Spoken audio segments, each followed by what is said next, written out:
you ever noticed plants? I mean, really noticed them? Flowers, trees, the foliage on campus?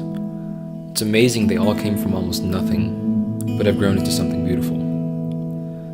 Then again, this isn't about them. This is a presentation about Chinese Americans, and how in the same way as plants, they came to America with almost nothing, and have since then accomplished so much.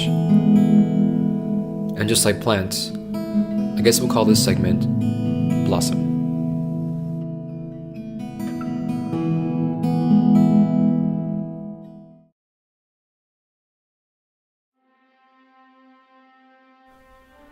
You could say it all started with this. The first Chinese Americans came for the gold rush.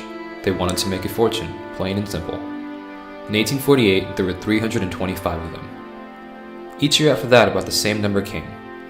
But in 1852, over 20,000 Chinese landed on shore.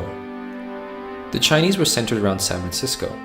At the time, more than half of all Chinese in the States lived there, and it was in that city that the first Chinatown was born. The Chinese also played a big part in the Transcontinental Railroad. They were cheap, dependable, and their employers paid them $28 a month to do the dangerous work of blasting and laying tracks.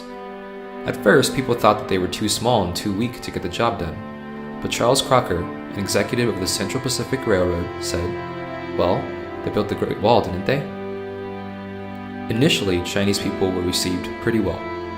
As time grew on, though, and as more Chinese flooded the job market, sentiments turned sour.